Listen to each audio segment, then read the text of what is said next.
बिहार क्रांति की भूमि है। बिहार वो भूमि है जिसने गांधी को महात्मा के पथ पर चलाने का पहला काम किया, और बिहार के युवा ने जब जब मन बनाया है तब तब इस देश में क्रांति आई है, तब तब बिहार की राजनीति ने करवट बदली। असलियत यह है कि बिहार की 13 करोड़ से ऊपर जनता में करीब 8 करोड़ वो लोग हैं जो 25 वर्ष से आयु में कम है। 8 करोड़ लोगों के बारे में बिहार में 20 साल से मुख्यमंत्री रहे नीतीश कुमार जी, जो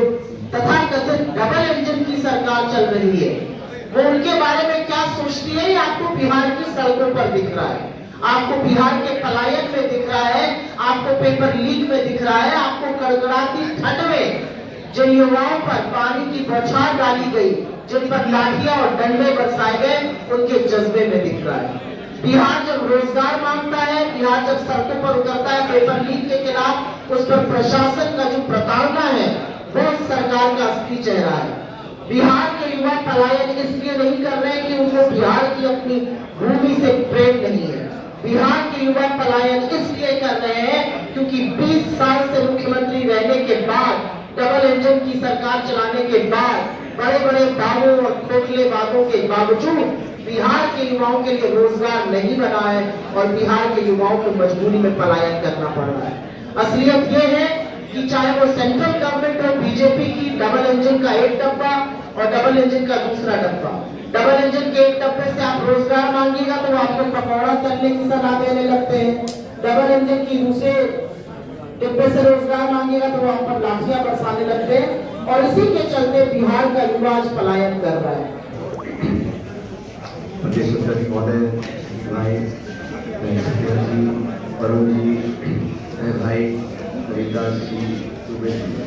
साथियों, आप सबका बहुत बहुत धन्यवाद। आप लोग इस प्रेस वार्ता में आए। जैसा उदयमान जी ने कहा, कन्हैया जी और सभी साथी लोग कांग्रेस एक मुद्दे को लेकर 26 दिन तक यात्रा की। उस यात्रा का उद्देश्य क्या था आप सब ने भी सुना। बिहार के नौजवानों को पलायन करने के लिए जो मजबूर किया गया उसमें रोक लगाया। नौकरी और बेहतर अवसर ढूंढने के लिए ऐसा नहीं है कि लोग बाकी प्रदेशों से दिल्ली मुंबई नहीं जाते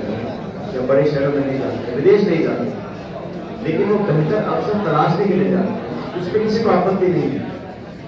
लेकिन पलायन लोग किस परिस्थिति में करते हैं इस पर हमें ध्यान देना पड़ेगा।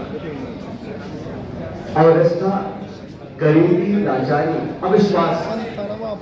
जिस जिले, गांव, देहात में लोगों को मन में विश्वास नहीं है कि हम 2 जून की रोटी कमा सकते हैं, BA MA करने के बाद भी नौकरी के नाम पर छलावा मिलेगा, अधिकार के नाम पर लाठी मिलेगी, तो मजबूरन बच्चियों का पेट पालने के लिए जो लोग प्रदेश छोड़कर जाते हैं। और शकील भाई सही कह रहे, पूरे देश में आज बिहार के लोग जाकर मजदूरी का काम करते हैं, लेबर का काम करते हैं, छोटे मोटे रोजगार ढूंढते हैं। ये परिस्थिति क्यों पैदा हुई? ये 1-2 दिन में नहीं बनी,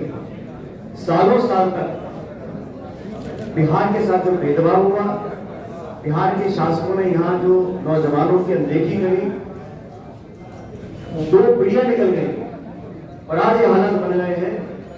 कि पूरे बिहार के नौजवान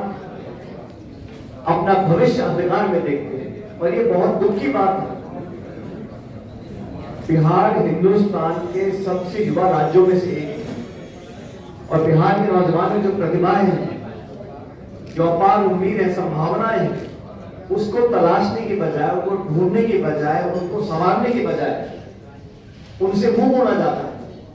जो लोग सत्ता में बैठे पटना में आज, माननीय मुख्यमंत्री जी कितने सालों से मुख्यमंत्री हैं, और 2024 के लोकसभा चुनाव के समय अगर आपको मोदी जी को समर्थन देना ही था, क्योंकि आपके समर्थन से वो सरकार बनी है दिल्ली में, नीतीश कुमार जी को अगर मोदी जी को समर्थन देना ही था, तो बिहार के नौजवानों के लिए 10-20 लाख नौकरी मांग लेते। मुझे उनकी तबाही हुई, इसीलिए बहुजनों के लिए शिक्षा सबसे जरूरी है। और यह जो बात हम आपके सामने रेखांकित कर रहे हैं इसलिए कर रहे हैं, आज एक बहुत बड़ी कोशिश है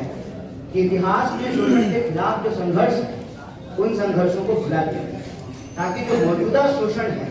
उसको टिका करके रखा जाए और कोई भी लोग उसके खिलाफ अपनी आवाज को बुलंदी से बोल ना पाए। यह बात इसलिए कह रहा हूँ कि आपको मालूम हो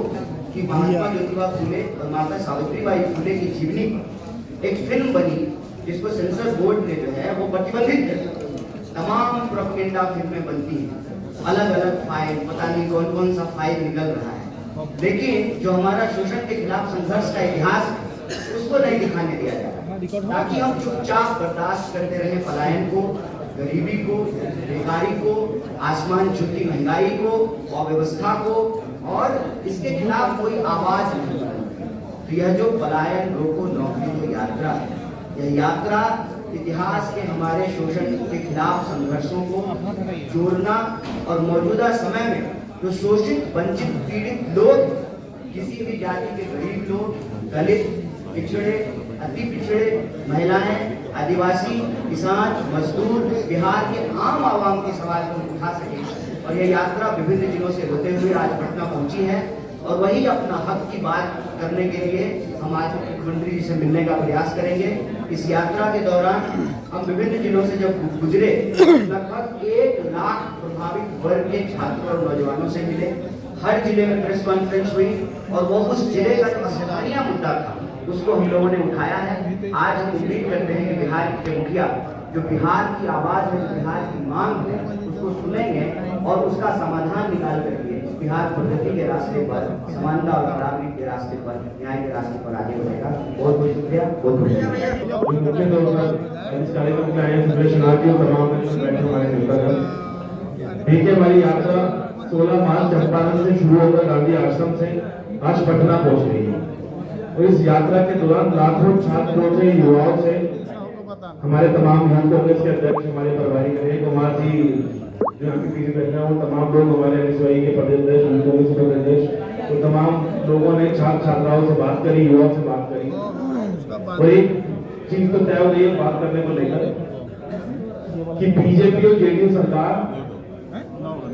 ढंग की नौकरी नहीं देना चाहती, यहाँ पे सिर्फ ढंग की नौकरी देना चाहती। जिस तरीके से बिहार का युवा छात्र प्लान करने को मजबूर है, छात्रों से बात भी उन्होंने बात करा कि किस तरीके से डिग्री ग्रेजुएशन 5-5, 6-6 साल लग जाते हैं करने के लिए, पूरा एकेडमिक ईयर जो वो डिस्टर्ब है, पेपर लीक एक्टिव सेंटर बनता है। शामिल हुए हमारे लीडर सचिन पायलट जी, कुछ प्रिय जी आए हैं, उनका बहुत धन्यवाद करता हूँ। हम सब जो मंच में हैं, सब यात्रा में थे, आज हमारे 2 नेता यहाँ पे आए, बहुत बहुत धन्यवाद और आप सभी का धन्यवाद। आज यात्रा का 27वां दिन है और यात्रा का आखिरी दिन है। यहाँ पे हम जवाब करने जा रहे हैं सीएम का, क्योंकि जो बिहार की आवाज है, युवाओं की आवाज है, वो सुनने को ये बीजेपी और जेडीयू वाले तैयार हैं। आज मुझे गर्व है कि हमारे यूथ कांग्रेस की टीम, एनएसयूआई की टीम और यूथ कांग्रेस के साथियों ने लगातार एक मुद्दे पे बात की और यात्रा की कि बिहार की राजनीति में मुद्दा जात का नहीं है, बिहार की राजनीति में मुद्दा धर्म का नहीं है, मुद्दा वो है जो बिहार के युवा, बिहार के लोग झेल रहे हैं और बलैन इसमें सबसे बड़ा एक मुद्दा है।